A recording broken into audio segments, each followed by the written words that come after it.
Hello everybody, today we're taking a look at another game between Talia and Yamatoto. Talia is one of my alternate accounts. It is at 2K. Yamatoto, I believe, is a 2K player as well. If not, they're very close to 2K, and I believe they're a fairly strong player. Um, I won't click on the round thing because I don't want to surprise myself if this is a long game or a short game. Anyway, we start off with a Sabertooth Specialist with Steel Ball, Fang, and Hound. I am setting up a little unorthodox compared to how I normally would. I would explain how I set up normally. This Fang is normal for me. I would be placing a Fang horizontal here and potentially a Fang vertically here, and I would be putting everything else over here. That's typically how I would do my asim aggro start, but I thought I could do something a little different into this. I was expecting the sabers to be on the line, and I didn't know what side, so I figured I'm going to spread the board, and then whatever side it's on, I'm going to play on that side with Wraith. That was my game plan coming into this. This is what I thought about. That's what I saw. I wasn't sure exactly what my opponent was going to be doing with the Marksman Specialist, and it looks like my opponent is setting up in Standard, which with Sabertooth, I kind of enjoy playing aggro into Standard Sabertooth. I think it's fairly weak as a build in general, just because Sabertooths really don't benefit from that range. You really want them tanking some damage, but I guess into Steel Ball, you're kind of scared of that. Unfortunately for me, this start is my Steel Balls are too wide. Based on this setup here, you can see that they're going straight for the tower, which is nice, but there's Fangs in the way.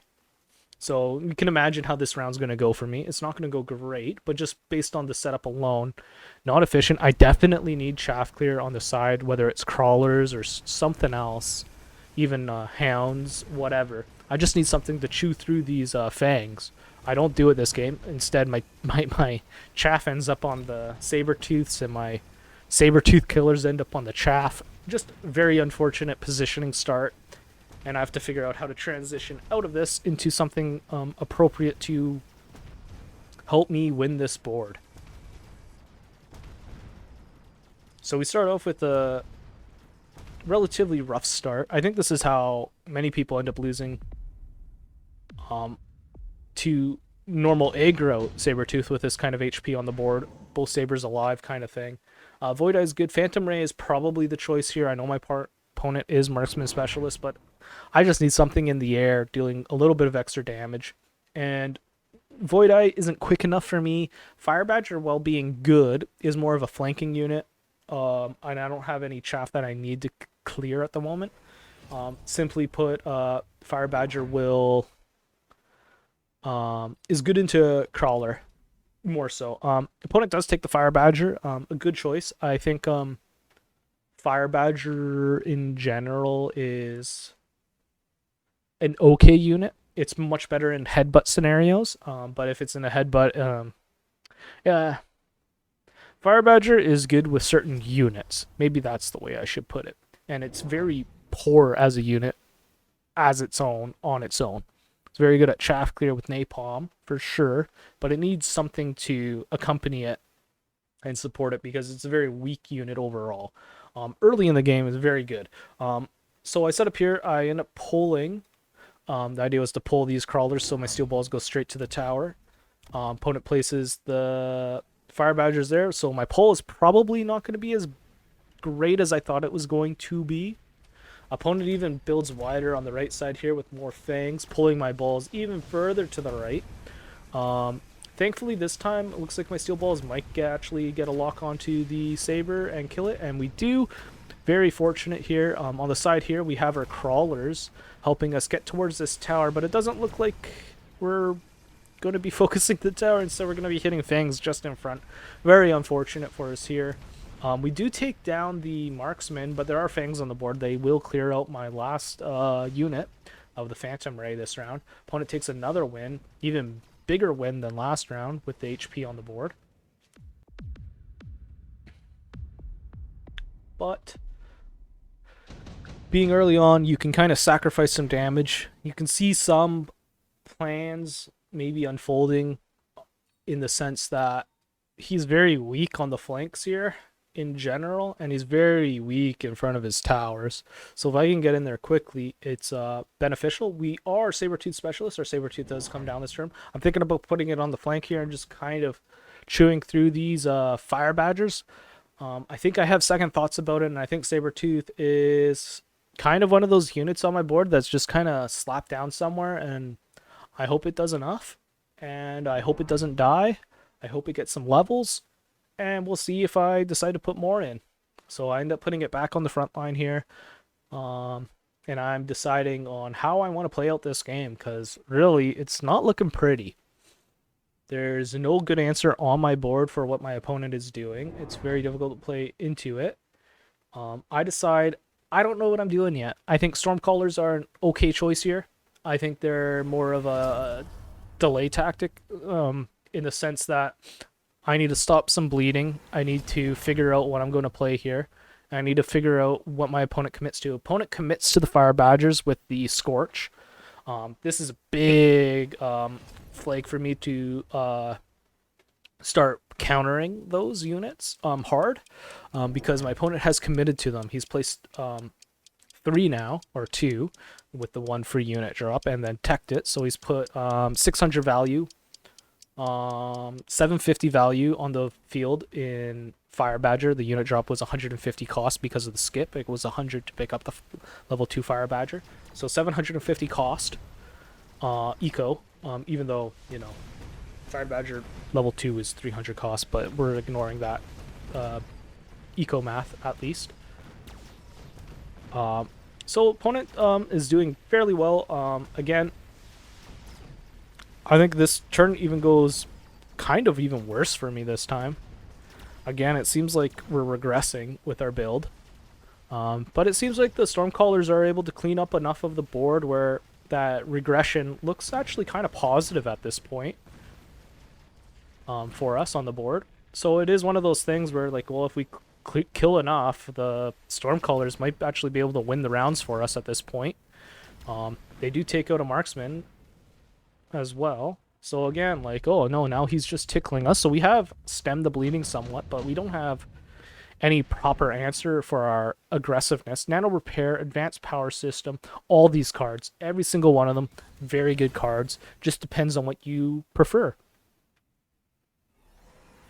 We end up taking range on our 2 hounds. We end up buying 2 more. I'm saying I need some chaff clear. I have no chaff clear on my board. My chaff clear is Stormcallers and 3 hounds. I need something more. I end up ranging them as well. I'm playing into Fangs and 1 crawler. So I say, well, I mean, it's either that or Mustangs. The Mustangs get eaten by Fire Badger. I am not running armor, though, on these hounds. So they do end up losing long-term to the Fire Badgers as well. But if you're running armor, if you have level 2, block 120 damage. So even a level 2 Fire Badger with Scorch does not kill armor enhanced hound. Just as a thing for everybody to know. And same goes for Vulcan, though I believe it's level 3 to a level 2. Is you need to be a level ahead, essentially. Which isn't that hard to do early game, because generally the idea is that you're killing stuff with your hounds early, and your opponent doesn't have a Vulcan on the board, right? Until, round 3, 4, 5. Anyway, opponent is committed into more Fire Badgers this round. And with our hounds on the board, we've killed a lot more of the Fangs a little bit quicker. Opponent somehow, just a couple hounds really changes the dynamic of this board.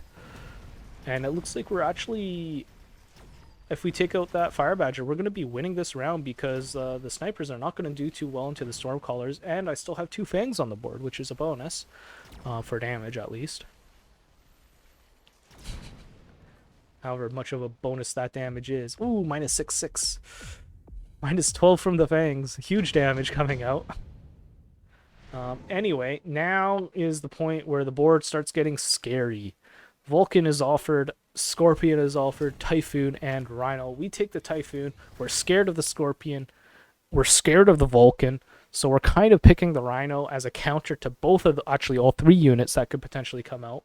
I think Rhino counters Typhoon and Vulcan fairly well, and Rhino is kind of more so like, well, against Scorpion, it's not the best, but chances are my opponent's going to be placing them out front in the flanks to deal with the steel balls that I just sold at least one pack this turn, and we are just going to pressure these fire badgers with our rhinos, and we're going to start devastating the flanks very well. Opponent smartly places the scorpions relatively close to the tower, or to the flank. It's going to turn around. I don't know if it's intentional or not, but it's very good placement here for opponent. As it will turn around, which is what they want. I'm assuming they are setting it up to kill the hound, and then the next shot would go onto the steel balls, which would also make very good logical sense. Anyway, this is a tempo round. We're hoping to kind of turn the game on its head a little bit, pose some problems for our opponents rather than for ourselves at this point. Because we won the last round, we want to add more problems to the board in places where opponent's not going to expect the problems to be. And that was the whole idea behind the Rhinos. And now with that happening, we got crawlers swarming on the right side on that Scorpion. We did lose the middle to the Scorpion. Our Sabertooth ended up going down. The Scorpions do very well here at securing the win for our opponent. Us playing aggressively in general on our board kind of makes the Scorpions a no pick for us, even though they're relatively good into Fire Badger.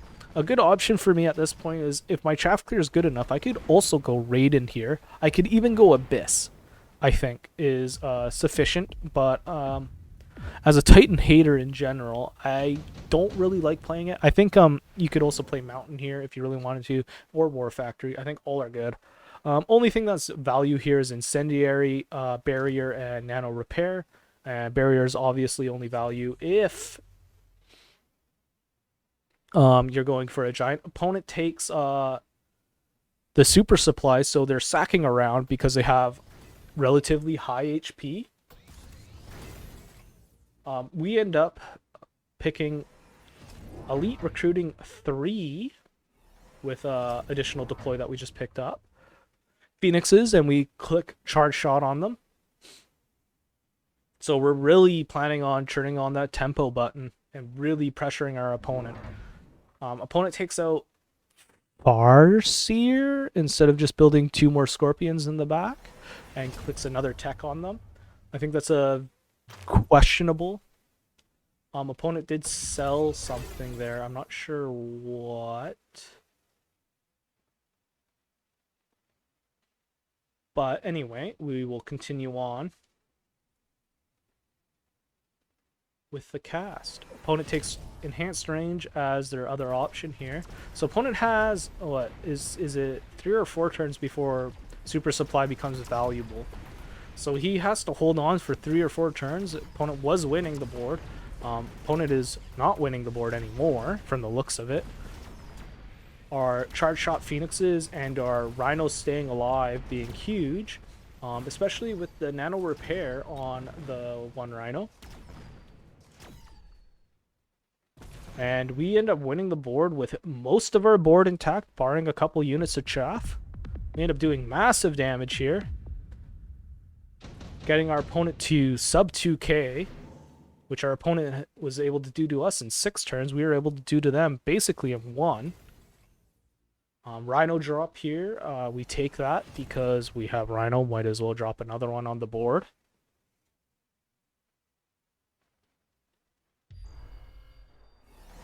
And opponent takes Ignite. We ended up clicking Photon this turn for our Rhinos. Just because we want, we got Nano Repair Kit on one of them. We got a level 3 in the other corner there. We want as much HP as possible on our Rhinos, so our Phoenixes can get in and deal damage on these big units that our opponent has, such as the Scorpion, Farseer, and I guess you could consider the Fire Badgers another big unit here. They each one shot. I end up taking Resummoning, Quantum Reassembly here on our Pheonix is here. The reason why I did that is I'm thinking, well, all my damage is in these units. If they die to Forte A, the game's over. Like, I have no proper response. I have to go back into Steel Ball and click range or something, and it's, I need to keep them as live as long as possible. Even if they go down, they need to be come back for the round, and so on and so forth. We end up placing a lot of chaff in the frontier. We placed this missile here on purpose. This missile is to kill chaff and anything else that's right in the frontier. Opponent, I would say, poorly or misunderstands the positioning of how you're supposed to place chaff in the frontier for at least not getting missiled out, which will happen in this scenario. If he's one more square back and he places closer to the line, that never happens. And that's what he should be doing. You should be placing these crawlers pretty much right on the line. He should be matching crawler for crawler. And we should be moving on from there, essentially. Especially after this last round, there was Pheonix. You need to really clear out what's there. Obviously, he doesn't know these guys are coming in, but I would expect a crawler, probably on the line here, kind of probably blocking this gap so that whatever Rhino or whatever I place there has to sit there punching each individual crawler slowly, rather than almost in line with these crawlers here, because they're going to run straight this way. They're going to get hit by this missile, and they're all going to die except for like the top 3 or 4. So that's just a little nuanced thing about positioning. And you can figure that out on the grid. It is, I believe, 4 squares in front of tower is the max you can place. No, it's 5. 5 squares. And he's placed 6 squares in front. So if you place just in front of tower flat, you do not get hit by the missile. Ever. Even like wherever I place it along the line, the apex of the circle here will never hit, or the radius, or however you want to justify that in your head or explain it. Also, the crawlers here and here are missile interceptors for these guys. Obviously, if I was really thinking about this, these guys would be 1 tile off the line. Everything would be back 1 here, just so these guys actually do tank, because if he places his missile right in this area here, it will hit the hounds, which is what I believe my opponent does, as I'm remembering this game more and more. Ignite is such a unfortunate tech for our opponent. Literally does nothing against Photon. Photon ignores Ignited Acid, Electromag, and Degeneration Beam effects from Wraith. So it's a very good tech in this scenario. Photon in general is a very good tech. And we'll see what our opponent does after taking a massive hit to their HP, if they're able to recover or not.